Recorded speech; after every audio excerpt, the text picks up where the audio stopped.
अस्सलाम वालेकुम मेरे अज़ीज़ दोस्त अहबाब और वाजिबुल एहतराम टीम मेंबर, कैसे हैं आप सब। एडवांस एजुकेशन मार्केट प्रोफाइल के हवाले से हम इस कोर्स को तरतीब दे रहे हैं। इस कोर्स में आपको सीखने के लिए बहुत कुछ मिलेगा। एक्शन मार्केट थ्योरी या मार्केट जनरेटेड इंफॉर्मेशन के नाम से जाने जाने वाला ये मेथड मार्केट प्रोफाइल कहलाता है। मार्केट प्रोफाइल के अंदर बहुत सारी चीज़ें हैं, बहुत सारी लॉजिक्स हैं, बहुत सारी मेथडोलॉजी है, बहुत सारी टर्मिनोलॉजी यूज़ होगी जो आपके लिए शायद नई हो, लेकिन आज के दिन तक ही नहीं होगी। जब आप इसको सीखेंगे, जब इसको समझेंगे, जब इन चीज़ों को चार्ट पर तलाश करेंगे तो ये चीज़ें आपके लिए आसान हो जाएंगी। आज के दिन से पहले आप मार्केट प्रोफाइल के बारे में जो भी ख्यालात या एहसासात या जो भी आपकी उम्मीदें थी, ये कोर्स उन उम्मीदों को चार चांद लगाएगा इंशाअल्लाह। इसमें हम हर चीज़ डिटेल डिस्कस करने वाले हैं। हर एक मेथड पे, हर एक पार्ट पे, हर एक लॉजिक पे, हर एक टर्मिनोलॉजी पे डिटेल बात होगी। आपको हर चीज़ का एक सेपरेट पार्ट मिलेगा। तो हम इस कोर्स का आगाज़ कर रहे हैं।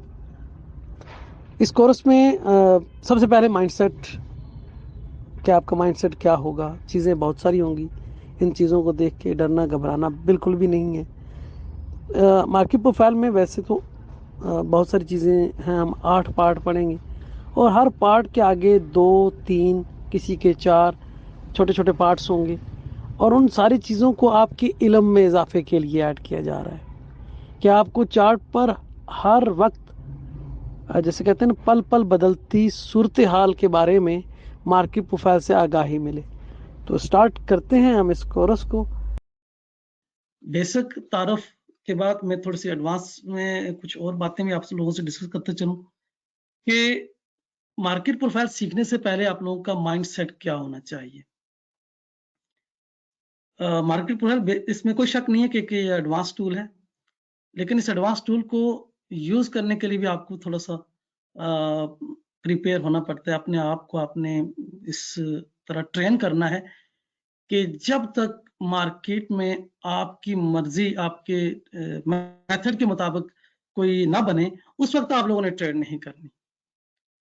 जब सेटअप आपकी मर्जी के मुताबिक बन जाए, मर्जी से मुताबिक मेथड के मुताबिक आए, हम मार्केट प्रोफाइल को वीएसए के साथ मिलाकर ट्रेड करेंगे। बहुत सारे स्टूडेंट हमारे जिस वक्त मौजूद हैं वो सारे वीएसए के तकरीबन एक्सपर्ट हैं, वीएसए को अच्छी तरह से जानते हैं। तो वीएसए के साथ हम इसको मिलाकर ट्रेड करेंगे। वीएसए को मिलाकर और मार्केट प्रोफाइल को ट्रेड करने का मकसद यह है कि हम मार्केट प्रोफाइल और वीएसए की मदद से किसी एरिया, किसी लेवल पे पड़े हुए ऑर्डर फ्लो को पकड़ने की कोशिश करेंगे। और उस ऑर्डर फ्लो को पकड़ने के लिए मैं ये समझता हूँ कि वीएसए और मार्केट प्रोफाइल से अच्छा कोई टूल हो ही नहीं सकता। सो इसके लिए सबसे पहले आप लोगों को अपने आप को ट्रेन करना है, क्योंकि स्मार्ट मनी बहुत स्मार्ट है। वो आपको हर जगह, हर लेवल पे ट्रैप करने की कोशिश करती है। तो आप लोगों ने स्मार्ट मनी की ट्रैप से बचने के लिए जितना हो सके सेफ अंदाज में चलना है, मार्केट को देख के चलना है, कोई किसी किस्म की जल्दबाजी नहीं करनी। उसके लिए हम सबसे पहले जो हमारे माइंड में होना चाहिए वो ये है कि हम किसी ट्रेंड को ज़हन में रख के चलें। हमें पता हो कि मार्केट का ट्रेंड क्या है, वो अप ट्रेंड है, डाउन ट्रेंड है या मार्केट रेंज में है। अगर हमें इन चीज़ों का पता होगा तो हम बड़ी आसानी के साथ अपनी अंडरस्टैंडिंग बनाएंगे।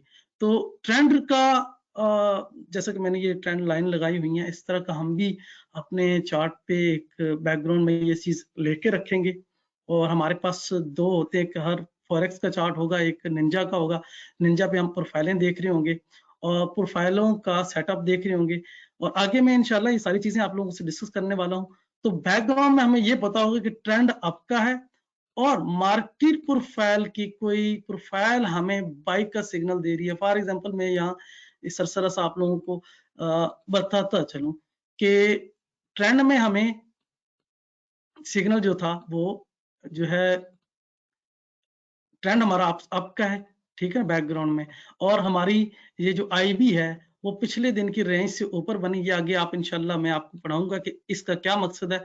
और उसने जिस जानब रेंज एक्सटेंड की और हमारी जो पहली एंट्री होगी वो यहीं से होगी। ये इंशाल्लाह मैं आगे आपको पढ़ाऊँगा, लेकिन अभी मैं ट्रेंड के बारे में बता रहा हूँ। तो ट्रेंड का आपके ज़हन में होना चाहिए, क्योंकि ट्रेंड आपको बड़ी सपोर्ट करेगा। ट्रेंड और मार्केट प्रोफाइल दोनों, और मार्केट प्रोफाइल के 8 पार्ट्स आपको वन बाय वन मैं आपको समझाता चलूँगा, और इन 8 पार्ट्स के साथ आप लोगों की अंडरस्टैंडिंग बहुत ज़रूरी है। एक-एक चीज़ के साथ आप लोगों की अंडरस्टैंडिंग होगी, तो आप लोगों ने इसमें बेहतर तरीके से काम कर। हम थोड़ी-सी चीज़ें और भी हैं, मैं आप दोस्तों को थोड़ा-सा ये भी बताता चलूँ। ये है जनाब जे पीटर स्ट्रैटबैर, जिन्होंने मार्केट प्रोफाइल को इजाद किया, और इनके बारे में शिकागो बोर्ड ऑफ ट्रेड में इन्होंने 1963 में ज्वाइन किया, और 1981 से 1983 तक इन्होंने वहाँ अपनी मुलाजमत भी की, ट्रेडिंग भी की, और इस दौरान उन्होंने वहाँ हाउस ऑफ फ्लोर पे जो ट्रेडिंग होती थी उस सेटअप को देखा, और उस पर ये एक मेथड क्रिएट किया। और इसके से आगे हम चलते हैं। ये बेसिक से तारुफ है, क्योंकि आप लोगों को पता हो कि इस मेथड के क्रिएटर को है, जिस तरह आप लोगों को हमने वॉल्यूम के मेथड में रिचर्ड डी मेलवाइकफ के बारे में बताते रहे, बहुत सारी दफा बताया, उसके बाद टॉम विलियम, और आज आप पढ़ रहे हैं जे पीटर स्टैडमेयर। और इनके बाद इनके ही दोस्त थे जिम डॉल्टन साहब, जिन्होंने बहुत ही इसके ऊपर काम किया। उनके आजकल भी वेबिनार्स होते हैं, पिछले दिनों मैंने भी सब्सक्राइब किए थे। उनके पेड वेबिनार हैं, $345 2 वेबिनार या 3 वेबिनार की उनकी होती है, और हर स्टूडेंट को हर वेबिनार में सिर्फ 2 सवालात की इजाजत होती है। तो इब्तदाई तारुफ में ये कहूँगा कि ये जो स्ट्रक्चर है ये कैसा है, ये क्यों होता है, जैसे कि आप लोगों के सामने ये एक डिस्ट्रीब्यूशन बनी हुई है। इसको समझने के पहले हमें पता होना चाहिए। ये मैंने एक स्क्रीनशॉट दिया है आप दोस्तों की समझाने के लिए। ये समझ लें कि पूरी दुनिया के इंसानों का एक पूरा मैंने तस्वीर बनाई है, पूरी दुनिया के इंसानों। अब पूरी दुनिया में अगर हम अज्यूम करते हैं कि 100 लोग हैं, वैसे तो करोड़ों हैं, लेकिन एक समझाने के लिए बात कर रहा हूं कि करोड़ों लोग हैं। हम ये अज्यूम करते हैं कि ये 100 लोग हैं। अब 100 लोगों में 70% लोग ऐसे हैं जिनका कद तकरीबन 5.5 से 6.5 फुट तक है, जो नॉर्मल लोग हैं। 70% लोग, 15% ऐसे लोग हैं जो बहुत ज्यादा, यानी जिनका कद 6.5 से 7.5 तक होगा, बहुत कम तादाद होगी, 15% लोग। और तकरीबन 15% लोग ऐसे हैं जिनका कद 4 फुट या 4 फुट से भी नीचे होगा। तो हमने पूरी दुनिया का जो अगर एक वैल्यू कवर कर ली, या जो मेन चीज नोट की, वो है 70%, यानी 70% लोग ऐसे हैं जो 5.5-6 फुट से 5.5 से 6.5 फुट के दरमियान है। ये एक मेजोरिटी है, एक बड़ी तादाद है। तो सेम हमने भी मार्केट प्रोफाइल की जो एक दिन की ट्रेडिंग है, आज का दिन हो या कल की, उसका हमने अगर देखना है कि भाई पूरे दिन में सबसे ज्यादा ट्रेडिंग किस एरिया में हुई, तो वो हमें जो एरिया मिलेगा वो उस 100%, यानी यहां से ये इसका हाई हो, ये इसका लो हो, तो ये सारा 100% है। तो इस 100% में जो दरमियान का 70% एरिया है, वो हमारी फेयर प्राइस कहलाएगी। जैसा कि ये आप लोगों को मैंने एक बेल स्ट्रक्चर बना के रखा है, ये यहां से यहां तक 100% ट्रेडिंग है, लेकिन इस एरिया में तकरीबन 70% ट्रेडिंग हुई है। ये वो प्राइस है जिसमें बायर भी मुतमईन थे, सेलर भी मुतमईन थे, बायर भी मुतमईन थे, सेलर भी मुतमईन थे। तो उसके लिए ये मैंने एक छोटा सा स्क्रीनशॉट बनाया था आप लोगों को समझाने के लिए कि ये जो हमने एक डेविएशन मुकर्रर की है कि फर्स्ट स्टैंडर्ड डेविएशन में जो लोग हैं, और सेकंड डेविएशन में कम हो गए, और थर्ड में और ज्यादा कम हो गए। तो ये आप लोगों को एक बेसिक सा, क्योंकि ये बताना जरूरी होता है कि हम जो मार्केट प्रोफाइल को इस तरीके से देखेंगे तो क्यों देखेंगे। तो ये हमने एक इसलिए बताया कि जो 70% ट्रेडिंग सेटअप है, जो 70% जिसे कहते हैं, वो हमारा इस वैल्यू के अंदर होगा, ये हमारी फेयर प्राइस होगी। और ये जो ऊपर है ये अनफेयर कहलाएगा या एक्सेस प्राइस कहलाएगा। ये फेयर प्राइस होंगी और ये अनफेयर होगा। इससे आगे हम चलते हैं अगली स्लाइड पे। जी, तो ये मार्केट प्रोफाइल के जो की एलिमेंट्स हैं, बहुत जरूरी चीजें, और इसको अगर आप लोग समझ गए तो समझे कि आप मार्केट प्रोफाइल को समझ गए। ये बड़ा आसान सा है। वीएसए में हम लोग प्राइस और वॉल्यूम को पढ़ते रहे हैं, यानी प्राइस बढ़ रही है साथ में वॉल्यूम भी बढ़ रहा है तो प्राइस बढ़ती रहेगी, प्राइस बढ़ रही है वॉल्यूम कम हो रहा है तो प्राइस मोड़ आएगी। ये तो आप लोगों ने वीएसए में पढ़ा है, लेकिन हमने साथ में इसमें टाइम को ऐड किया है।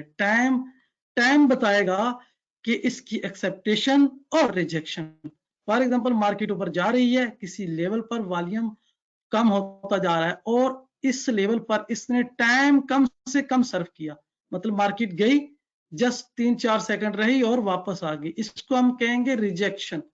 और किसी एरिया पे मार्केट गई और जाने के बाद वहां स्टे कर गई, यानी एक्सेप्टेशन शुरू हो गई, तो हम ये कहेंगे कि मार्केट ने यहाँ टाइम लगाया है, ये इसकी एक्सेप्टेशन है, ये इसकी वैल्यू बन रही है। और अगर वहां जाकर इसने जस्ट टच किया और वापस आ गई तो ये रिजेक्शन है। ये वो एरिया है जहां पर ट्रेडर मुतफिक नहीं है, वापस आ गए। तो एक्सेप्टेशन और रिजेक्शन का जो कॉन्सेप्ट है, इसके ऊपर डीपली मैं आगे इंशाल्लाह अगली स्लाइडों में या आगे जब सेशन होंगे पूरा लेक्चर होगा कि एक्सेप्टेशन क्या है, रिजेक्शन क्या है, किसी लेवल पर रिजेक्शन को हमने कैसे देखना है। और एक चीज और मैं अभी याद आ गई तो मैं आप लोगों से डिस्कस करता चलूं ताकि मैं फिर बकायदा, हाँ ये आ गई स्लाइड। मैंने जो आगे मार्केट प्रोफाइल पे जब लेक्चर शुरू करने हैं तो उसमें मेरा जो भी स्टार्ट होगा वो किसी रेफरेंस लिंक से होगा और उसका एंड भी किसी रेफरेंस लिंक पे होगा। तो आप लोगों को ये रेफरेंस लिंक याद होने जरूरी है। अभी थोड़े से मुश्किल होंगे, लेकिन जब मैं बात करूं तो मैं कहूंगा कि फेल्ड ऑक्शन तो आपको पता होगा कि ये कहां से फेल हुआ। बैकग्राउंड में ये रेफरेंस होगा तो फेल्ड ऑक्शन होगा, अदरवाइज वो फेल्ड ऑक्शन नहीं माना जाएगा। ठीक है, और ये लॉन्ग टर्म के लिए है। और इसके बाद हम पढ़ेंगे आगे शॉर्ट टर्म के लिए, ये इंट्राडे के लिए हैं, इन्हें आपने याद करना है। ये rally high zone, pull back low, previous day high low, half back, weaker high low, ये हम सब पढ़ेंगे। ये हमारे पूरे पूरे एक चैप्टर हैं, पूरे पूरे सब्जेक्ट हैं जिन्हें हम डिस्कस करेंगे आगे। Gap bar, spike, double distribution, failed auction. ठीक है, ये जो लेवल्स, ये जो लाइनें हैं, ये हमारे इन्हीं से हमारे बात शुरू होगी और इन्हीं पे खत्म होगी। तो इनके ऊपर पूरा लेक्चर होगा। सिर्फ मैंने आपको यहाँ इसलिए बताया कि आप लोगों को इन चीजों के बारे में आगाही होनी चाहिए। तो अब हमारा जो है सिलसिला, फॉर एग्जांपल मार्केट ऊपर जा रही है, किसी लेवल पर वॉल्यूम कम होता जा रहा है और इस लेवल पर इसने टाइम कम से कम सर्व किया, मतलब मार्केट गई जस्ट 3-4 सेकंड रही और वापस आ गई, इसको हम कहेंगे रिजेक्शन। और किसी एरिया पे मार्केट गई और जाने के बाद वहां स्टे कर गई, यानी एक्सेप्टेशन शुरू हो गई, तो हम ये कहेंगे कि मार्केट ने यहाँ टाइम लगाया है, ये इसकी एक्सेप्टेशन है, ये इसकी वैल्यू बन रही है। और अगर वहां जाकर इसने जस्ट टच किया और वापस आ गई तो ये रिजेक्शन है। ये वो एरिया है जहां पर ट्रेडर मुतफिक नहीं है, वापस आ गए। तो एक्सेप्टेशन और रिजेक्शन का जो कॉन्सेप्ट है, इसके ऊपर डीपली मैं आगे इंशाल्लाह अगली स्लाइडों में या आगे जब सेशन होंगे पूरा लेक्चर होगा कि एक्सेप्टेशन क्या है, रिजेक्शन क्या है, किसी लेवल पर रिजेक्शन को हमने कैसे देखना है। और एक चीज और मैं अभी याद आ गई तो मैं आप लोगों से डिस्कस करता चलूं ताकि मैं फिर बकायदा, हाँ ये आ गई स्लाइड। मैंने जो आगे मार्केट प्रोफाइल पे जब लेक्चर शुरू करने हैं तो उसमें मेरा जो भी स्टार्ट होगा वो किसी रेफरेंस लिंक से होगा और उसका एंड भी किसी रेफरेंस लिंक पे होगा। तो आप लोगों को ये रेफरेंस लिंक याद होने जरूरी है। अभी थोड़े से मुश्किल होंगे, लेकिन जब मैं बात करूं तो मैं कहूंगा कि फेल्ड ऑक्शन तो आपको पता होगा कि ये कहां से फेल हुआ। बैकग्राउंड में ये रेफरेंस होगा तो फेल्ड ऑक्शन होगा, अदरवाइज वो फेल्ड ऑक्शन नहीं माना जाएगा। ठीक है, और ये लॉन्ग टर्म के लिए है।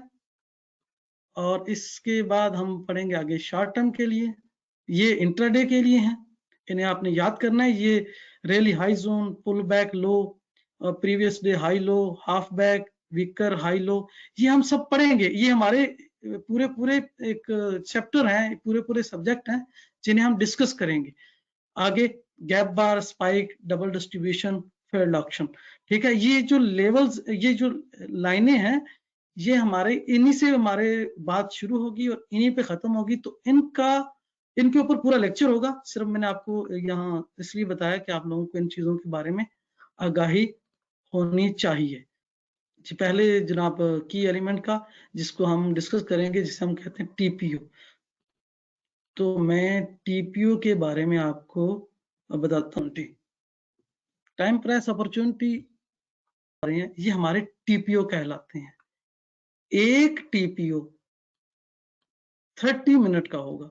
आप इसका छोटा टाइम फ्रेम भी कर सकते हैं, वो आपकी अपनी चॉइस के मुताबिक है। जो मेथड हम पढ़ रहे हैं ये तमाम मार्केटों पे अप्लाई होगा, यानी वो स्टॉक की है, कमोडिटी है, गोल्ड है, फॉरेक्स है, फ्यूचर है, कहीं भी आप अप्लाई करेंगे ये मेथड M1 से लेकर M30 या वीकली प्रोफाइल तक आप अप्लाई करेंगे। रूल्स, टर्म्स एंड कंडीशन तमाम यही होंगी जो हम पढ़ेंगे, जो पढ़ाएंगे, चीजें वही होंगी, बस थोड़ा सा आप लोगों ने उसको उसके टाइम फ्रेम के मुताबिक अप्लाई करना है। तो इस एक जो टीपीयू है इसको हम कॉलम कहेंगे, यानी कॉलम ए के कॉलम में कितने टीपीयू बने? 5, और बी के में बने 7, ठीक है। ये हमारे जो टीपीयू हैं ये 30 मिनट की एक जो रेंज है उसको जाहिर करते हैं। वो आपको नजर आ रहा होगा।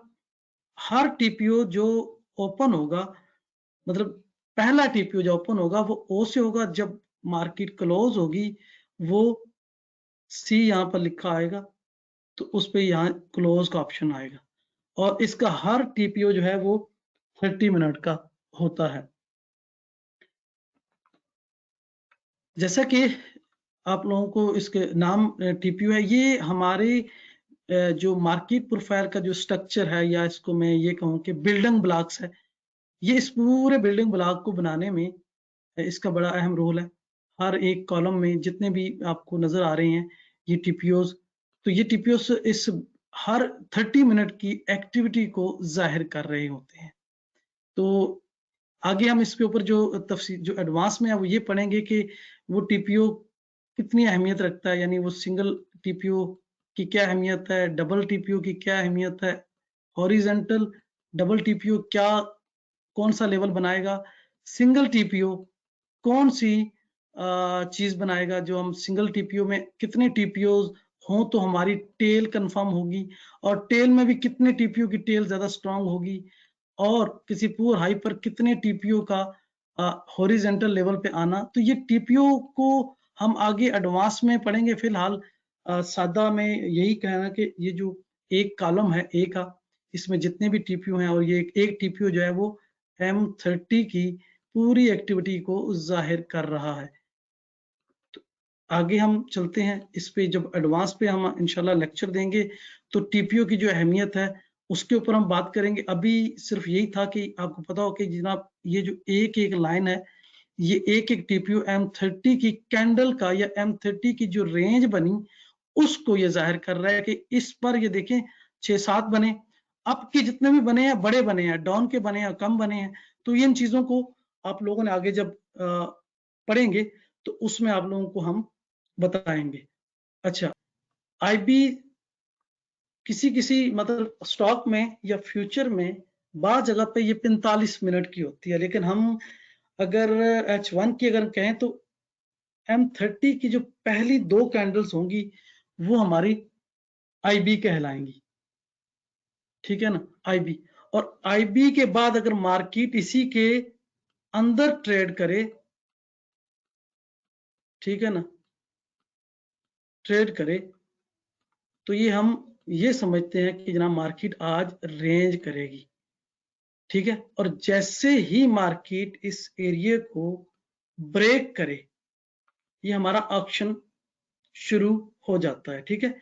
इसको हम सिर्फ ऑक्शन कहेंगे, क्योंकि आईबी के बाद मार्केट ने रेंज की और रेंज के बाद अपर साइड या लोअर साइड ब्रेक किया, ये हमारा ऑक्शन स्टार्ट हो गया। दूसरी सूरत में आईबी पहले 1 घंटे की रेंज यानी टीपीओ ए M30 का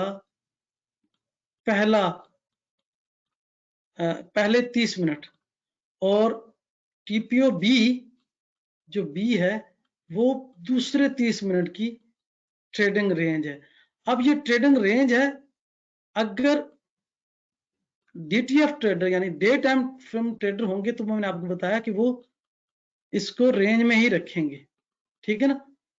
ऑप्शन स्टार्ट हुआ लेकिन रेंज के अंदर होगा, लेकिन जब ये रेंज बना लें और उस रेंज को अगर स्मार्ट मनी अपर साइड को या लोअर साइड को ब्रेक कर दे, जो कि वो करते हैं, तो हम कहते हैं कि हमारा ऑप्शन स्टार्ट हो गया। एक और ऑप्शन में बताता चलूं, मार्केट ने रेंज बनाई और ए और बी ने रेंज बनाई जैसे कि आपके सामने है, और सी ने ब्रेक कर दिया, तो ये हमारा स्ट्रॉन्ग ऑप्शन कहलाएगा। स्ट्रॉन्ग ऑप्शन के लिए क्या है, ए ये टीपीओ ए है और ये टीपीओ बी है। टीपीओ ए और टीपीओ बी की जो रेंज है उसको अगर सी ने ऊपर ब्रेक कर दिया और फिर आगे 2-3 टीपीओ चले, या सी ने नीचे ब्रेक करके नीचे की जानब चले, तो इसे हम स्ट्रॉन्ग ऑप्शन कहते हैं। दूसरे लफ्जों में इसे हम कहते हैं रेंज एक्सटेंशन। मतलब ये रेंज है, पहले 1 घंटे की जो रेंज होती है मैंने 30 मिनट की 2 कैंडल्स, वो रेंज जिस साइड ब्रेक करे, हमारा जो पहला कंटेक्ट होता है, जो पहली कोशिश होती है कि हम आईबी के ब्रेकआउट पे ट्रेड लें। अब आईबी की जो ब्रेकआउट है वो मैंने आपको बताया कि 3 तरह की हो सकती है, या ऊपर ब्रेक होगी, या नीचे ब्रेक होगी, या फिर मार्केट रेंज करेगी। मतलब यह है कि ये A B C D E F G H I J मुख्तलिफ प्रिंट है, यहां पर आकर कोई जे या एम प्रिंट जो है निकल जाता है ऊपर, तो हम ये कहेंगे कि ये जो रेंज है, इसको एक्सटेंड करने का, इसको ब्रेक करने का वजूहात एम प्रिंट बना, ठीक है। अगर जी प्रिंट आ गया, उसने नीचे ब्रेक कर दिया, तो हम ये कहेंगे कि ये जो रेंज ब्रेक हुई है इसको जी प्रिंट ने ब्रेक किया। ये हमारे एक नॉर्मल जो बिहेवियर है मार्केट का वो होगा। लेकिन जो स्ट्रॉन्ग ऑप्शन की बात करते हैं हम, स्ट्रॉन्ग ऑप्शन में क्या है कि ए और बी ने रेंज बनाई, ए और बी ने रेंज बनाई और स्मार्ट मनी आई और उन्होंने आकर एकदम से ब्रेक किया। सी में या डी में, दोनों में से किसी में अगर ब्रेक हो गई ना, तो ये हमारा स्ट्रॉन्ग ऑप्शन कहलाता है, चाहे अपर साइड हो चाहे लोअर साइड हो। स्ट्रॉन्ग ऑप्शन का पता चल गया आपको, स्ट्रॉन्ग ऑप्शन और नॉर्मल ऑप्शन, ठीक है। इसके अलावा अगर मार्केट, अच्छा ऑप्शन पॉइंट जो होता है वो कौन सा है, ऑप्शन पॉइंट इसमें ये होता है कि ये जो बी का और ए का जो हम टॉप और ये मार्क कर लेते हैं, जब जिस जगह पर ये ब्रेक होगी ऊपर साइड या नीचे, ये हमारा ऑप्शन पॉइंट कहलाएगा।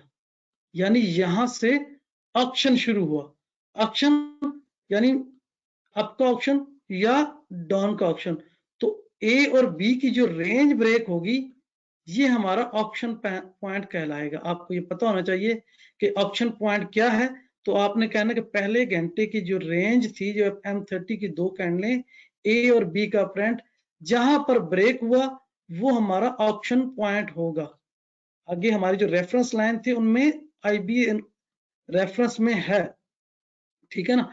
इसके साथ हम इसको मिलाएंगे। इसके बाद फॉर एग्जांपल रेंज एक्सटेंड होगी, यानी ए और बी के बाद रेंज एक्सटेंशन होगी ऊपर, ये तो जनाब ट्रेंड चल पड़ा। लेकिन अगर किसी वजह से ऊपर मार्केट ने ए बी और सी ने ब्रेक किया, सी ने ब्रेक किया, अगर पीछे कोई रेफरेंस लाइन है, जिस तरह ये वैल्यू एरिया है, पीछे कोई रेफरेंस लाइन है, मार्केट ऊपर गई और फिर वापस आ गई, तो ये हमारा ऑप्शन फेल हो जाएगा, ये हमारा ऑप्शन फेल होगा। और जब नीचे आए और नीचे वाल से फिर वो फेल हो जाए इस पॉइंट से, यानी उसे फॉलो थ्रू ना मिले। ये फेल कैसे हुआ कि जैसा कि आपके सामने ये एक लेवल है, ये डी ने से क्रॉस किया और फिर नीचे आ गई, ई नीचे आ गई, डी के बाद ई को ऊपर जाना चाहिए था, तो हम तो कहते कि हमारा स्ट्रांग ऑप्शन कंटिन्यू है। लेकिन क्या हुआ कि डी वापस आया, ई नीचे आया, टेस्ट किया, इससे ई को नीचे फॉलो थ्रू नहीं मिला, यानी ई के बाद एफ का प्रिंट नीचे नहीं गया। एफ का प्रिंट अगर दोबारा आईबी में आ जाए और दोबारा रेंज शुरू हो जाए, ठीक है, तो ये हमारा ऑप्शन फेल होगा। लेकिन अगर ये एफ नीचे आया और फिर वापस ऊपर चला गया, तो ऐसी सूरत में फेल ऑप्शन हमारा खत्म हो गया, क्योंकि उसे फॉलो थ्रू मिल गया है ऊपर जाने के लिए। ये ऑप्शन और फेल ऑप्शन, और इसमें थोड़ा सा एडवांस में आपको बताता चलो, मैं जरा वो खोल लूं प्रिंट।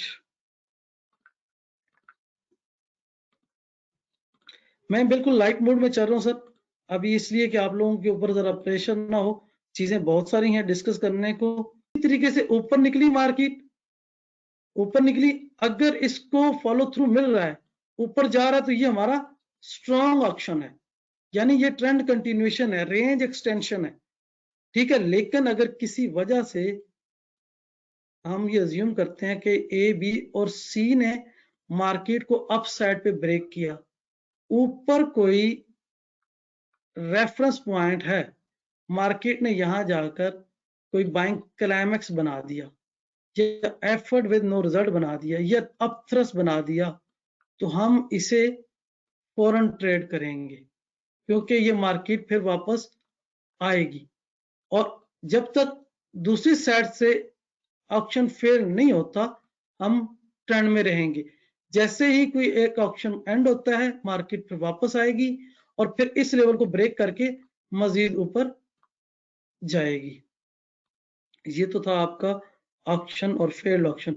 रेंज एक्सटेंशन का यही बताया मैंने आपको कि आईबी के बाद जिस जानब मार्केट ब्रेक करे, either upside either down side, हम कहते हैं कि हमारी रेंज एक्सटेंड हो गई। एक चीज और भी है कि हम कॉन्टेक्स्ट के साथ चलेंगे।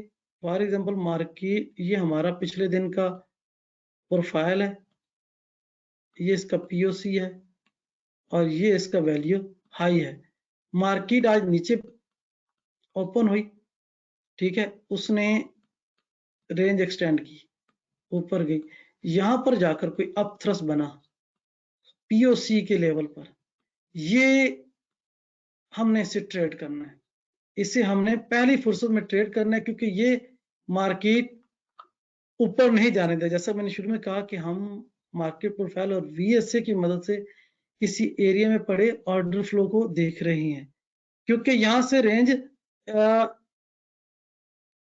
ऑप्शन फेल हो रहा है ना, क्योंकि इस लेवल पर पहुंच के पीछे एक रेफरेंस है, और ये पीओसी का जो रेफरेंस होगा हमारे लिए एक स्ट्रॉन्ग इंडिकेशन होगी। या फिर बात दफा ये होता है कि कोई बड़ी प्रोफाइल बनी थी हमारी, ठीक है, उसका पीओसी ऊपर था, मार्केट यहां पर आके क्लोज हुई, यहां पर से मार्केट ओपन हुई, और ओपन जाते हुए यहां पर इस लेवल पर जाकर उसने कोई एस और डब्ल्यू यानी साइन ऑफ वीकनेस बना दिया, तो हम इसे ट्रेड करेंगे, क्योंकि इसने साइन दिया ही ऐसे लेवल पर है जहां पर ऑर्डर फ्लो का एरिया है, हम इसे यहां से ट्रेड करेंगे। फेल्ड ऑप्शन जो होता है वो हमारा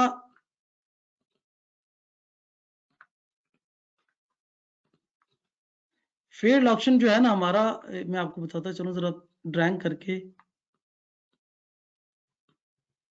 ये ए टीपीयू था आगे डिटेल के साथ पढ़ेंगे सर। ऑप्शन का यही तो मैं पढ़ा रहा हूँ कि ऑप्शन अगर मार्केट एक तरफ चल रही है, ये मैं उसी की ड्रैग कर रहा हूँ, मैं उसी की पढ़ाने की कोशिश कर रहा हूँ। बी बी बी, ये तो है ना हमारी आईबी रेंज। अब सी ने ब्रेक कर दिया लेवल, ये जो ऑक्शन का बता रहा हूँ, सी ने ब्रेक किया और यहां से ही इसको फॉलो थ्रू नहीं मिला। सी के बाद जो डी है उसने नीचे जाने की बजाय ऊपर जाना शुरू कर दिया, तो ये हमारा ऑक्शन फेल है। ऑक्शन फेल के लिए जो पहली शर्त मैंने रखी है वो ये है कि बैकग्राउंड में अगर कोई रेफरेंस है, रेफरेंस पर आकर फेल हो रहा है तो ये फेल है। फॉर एग्जांपल, मिसाल के तौर पर ये हमारा एक प्रोफाइल था, मार्केट यहां ओपन हुई, आईबी बनी, ए बी और सी। सी प्रिंट जैसे ही इस एरिया में आया और यहां से फेल हो गया, आगे चेक आउट बन गया, तो हम इसे ट्रेड करेंगे। अगर ए प्रिंट, ये ए प्रिंट है, ये बी प्रिंट है और ये सी प्रिंट है, अगर ये नीचे आया है और इसके पीछे कोई कॉन्टेक्स्ट नहीं है, कोई रेफरेंस लाइन नहीं है और ये फेल हो गया, तो ये हमारे लिए इतना पावरफुल नहीं है, हम इसको इतनी तवज्जो नहीं देंगे, इससे हम ट्रेड नहीं करेंगे जितना हम इसको ट्रेड करेंगे। ट्रेड करने के भी कुछ तरीके हैं ना सर। देखिए, अगर हमारे पास कॉन्टेक्स्ट ये है कि एक एरिया है और मार्केट यहाँ कहीं ओपन होगी, ठीक है, ये आईबी हमारी, आईबी ए बी, और सी ने इसे ब्रेक किया, पीछे बैकग्राउंड में एक लेवल था, उस पर आकर लगा और ऊपर जाके क्लोज कर दिया, या कहीं भी क्लोज कर दिया, हमें यह पता चला कि इसके बाद यानी जो सी का प्रिंट है उसको फॉलो थ्रू नहीं मिला। नहीं मिला मतलब सी के बाद अगली कैंडल नीचे नहीं आई बल्कि अगली कैंडल ऊपर चली गई, तो ये हमारा स्ट्रॉन्ग फेल्ड ऑप्शन है। हम यहां से इसे ट्रेड करेंगे क्योंकि हमारे बैकग्राउंड में जो रेफरेंस है वो स्ट्रॉन्ग है। सर इसमें रेफरेंस हमारा कितने दिन पुराना हो सकता है? सर रेफरेंस मैंने आपको जो दिए हैं इंट्राडे में जो है वो एक दिन के लिए चलेंगे, और जो लॉन्ग टर्म है वो वीकली है, और शॉर्टर टर्म जो है वो भी आपके एक दिन 2 दिन पुराने होते हैं। वो आप उनको देख के, वो आपके लेवल, आपकी प्रोफाइल कम से कम देखें। बैकग्राउंड में हम देख रहे होते हैं कि ट्रेंड इस तरीके से आ रहा है, इस तरीके से चल रहा है। अब ये जो पीओसी है किसी टॉप पर है और ये हमारा लॉन्ग टर्म का पीओसी और यहाँ पर बाइंग क्लाइमैक्स बन गया, तो हम उसे आराम से ट्रेड करेंगे क्योंकि हमारा जो कॉन्टेक्स्ट में हमारे पास जो बैकग्राउंड में एक पीओसी पड़ा है वो खासा स्ट्रॉन्ग है, पीओसी का लेवल बहुत स्ट्रॉन्ग है। इसके बाद आगे जो चीजें पढ़ेंगे, ये तो पहला सब्जेक्ट है, पहली चीजें हैं। जब मैं आप लोगों को सिर्फ रेफरेंस लाइन पे ही बताऊंगा तो उसमें आप लोगों को क्लियर करूंगा कि कौन कौन सा रेफरेंस कहाँ कहाँ काम आएगा। इसलिए मैंने कहा था कि जब कोई ऐसा सीन हो तो आप लोगों ने इस चीज पे नजर रखनी है कि बैकग्राउंड में कोई रेफरेंस होना जरूरी है। जी ठीक है सर।